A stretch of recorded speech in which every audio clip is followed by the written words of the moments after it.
Forward, we'll now go to the authorization section of the lab. Authorization issues are very common in web applications. This section puts together some common examples of the vulnerability. Modern web development frameworks often protect from all kind of injections, but cannot take care automatically of these kinds of issues automatically. Since they cannot understand the business logic behind them, authorization issues cannot really be tested by automatic web scanners for the same reason. That's why it's often a good source of vulnerabilities, and it's important to know how to test them.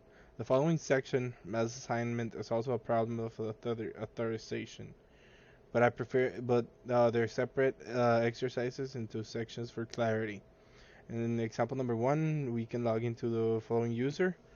So we go to authorization.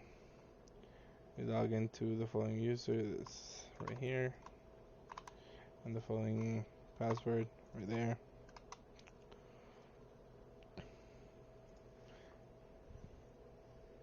Once we've logged in and played around, log out and try to access the same information. So we play in here, play here, play here, then we can log out. Try to access with the same information it says right there.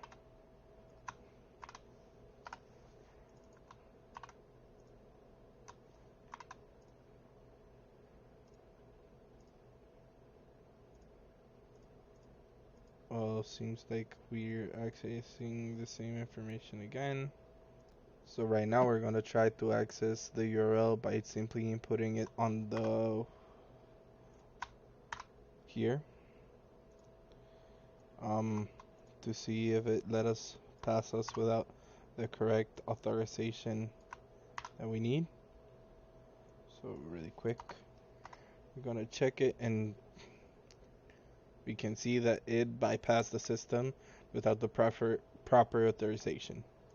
Going ahead, example number 2, we can log in with the following user. So user number 1 again, and the same password.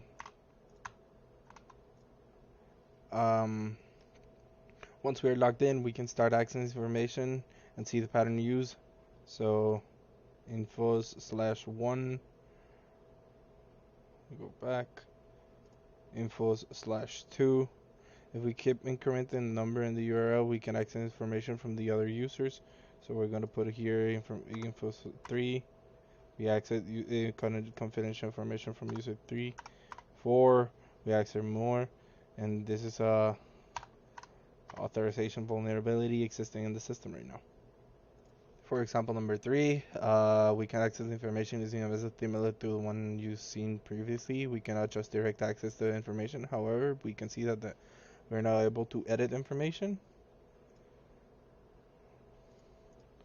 And we can use this feature to access information from other users by just incrementing the number in the URL. So we're gonna log in.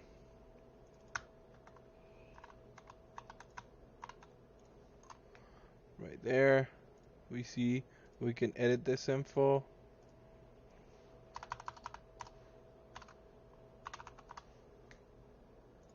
We have edited the info, but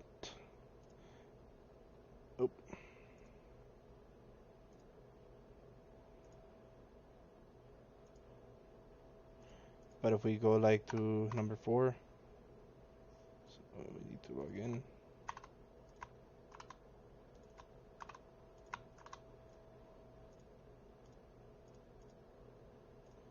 We can go ahead. So I was doing it wrong. We have to access our information first, edit our information, but if before we edit our information we change this, we see that we have accessed the confidential information from user 2. And yeah, that will conclude the authorization section of the lab.